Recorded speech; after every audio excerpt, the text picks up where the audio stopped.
জন্য এবং আমাদের অধিকারের জন্য যদি আমি ডাক দিই আপনাদের একটু পাওয়া যাবে তো নাকি? হাত তুলে বলুন, পাওয়া যাবে তো নাকি? আলহামদুলিল্লাহ, আলহামদুলিল্লাহ।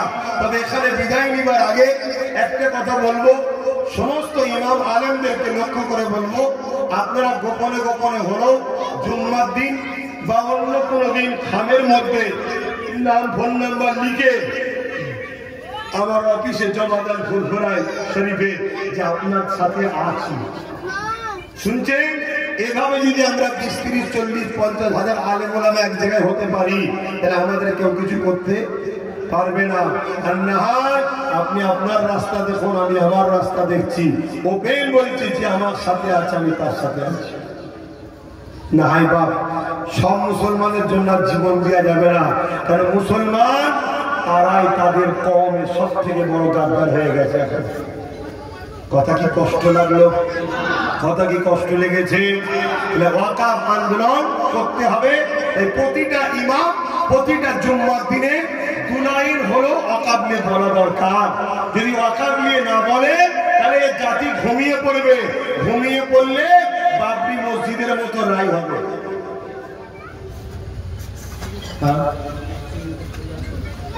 আপনি আছেন কোন? আচ্ছা ঠিক আছে, মানুষের রয়েছে তো, শুনছেন তো? ইমামের আমি শুধু ইনাকে বলছি, সমস্ত ইমাম আল্লাহর ঘরে দাঁড়িয়ে 2 লাইন হলো জুম্মার দিন ওয়াকাফ নিয়ে জাতিকে বলা দরকার।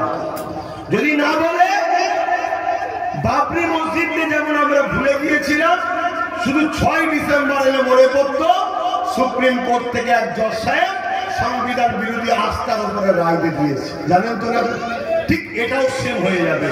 আর যদি আন্দোলন চলতে থাকে, প্রতি জুম্মায় যদি মসজিদে বলতে থাকে, এই রিপোর্ট কিন্তু যাবে, কারণ আপনার মসজিদে ওদের লোক আছে। আপনি মানুন চাই না, আমি বিশ্বাস করি।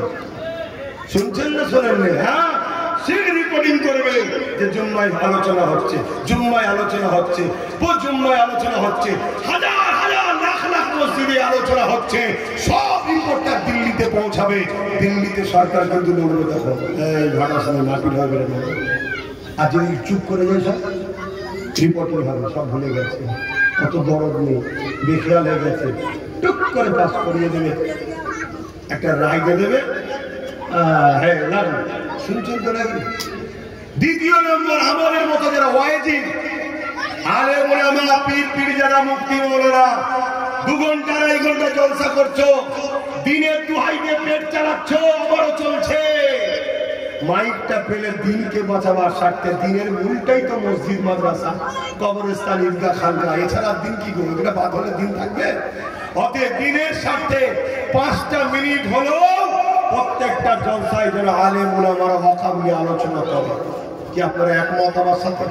জোরে বলে একমত। এখানেই তো কে মুনাফিক কে মুমিন চিনার দিন এটা।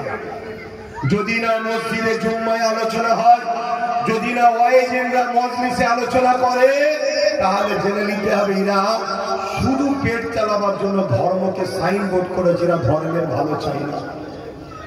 তাদের থেকে এই জাতিকে সরে যেতে হবে, তাদের থেকে এই জাতিকে সরে যেতে হবে। জাতি যদি সরে যায়, আমি আমার কথা বলছি, আমার কাছ থেকে যদি সবাই সরে যায়, আমি এমনি জিরো হয়ে যাবো। তখন তো আমার মনে হবে হ্যাঁ কি হলো, কি ব্যাপার? তখন তো আমার ব্রেন বলবে, ও আমি মসজিদের জন্য, মাদ্রাসার জন্য বলি না, এই জাতি সরে গেছে, তাহলে আমি বলার একটা সুযোগ পাবো না, পাবো না। আর তোমরা যদি তারপরেও হই করো আমাকে নিয়ে, তাহলে আমি তো জাহান্নামের খোরা খাবো। তাহলে জাতির কাছে আমার অনুরোধ, ওয়াকাফ কালা কানুন বাতিল করতেই হবে। এটা আমাদের জীবনের 1 কোটি 2 কোটি 10 কোটি মুসলমান যদি মরে যায়, মরে যাক, এরপর ওই বিলকে বাতিল করতে হবে। এই চ্যালেঞ্জ আমাদের নিতে হবে। পারবেন? জোরে বলুন, পারবেন? বিভিন্ন রাজ্যে চলছে, আমার বাংলায় আন্দোলন চলছিল, কিন্তু আমার রাজ্য সরকার বলার পরে সব ভয়ে না ভাড়ার জন্য বন্ধ করেছে আমি জানি না। তবে রিসেন্ট অনেকে আবার আন্দোলন করছে, মুখ খুলছে, আমি তাদেরকে সাধুবাদ জানাচ্ছি। আমি চাই সবাই আন্দোলন করুন, সবাই আগিয়ে এসুন। শেষ কথা মনে থাকবে তো, ব্রিগেড ডাকলে পাওয়া যাবে তো? কেন এটা বারবার বলছি আপনারা বুঝতে পারছেন কি জানি না। ধরুন 5 লক্ষ লোক নিয়ে আন্দোলন করলাম আর 30 লক্ষ লোক নিয়ে আন্দোলন করলাম, গুরুত্ব কোনটা বেশি, চাপ কোনটাই পড়বে? তাহলে এটা তো ভাবতে হবে। 30 লক্ষ যুবক যদি কলিকাতার রাজপথে যায়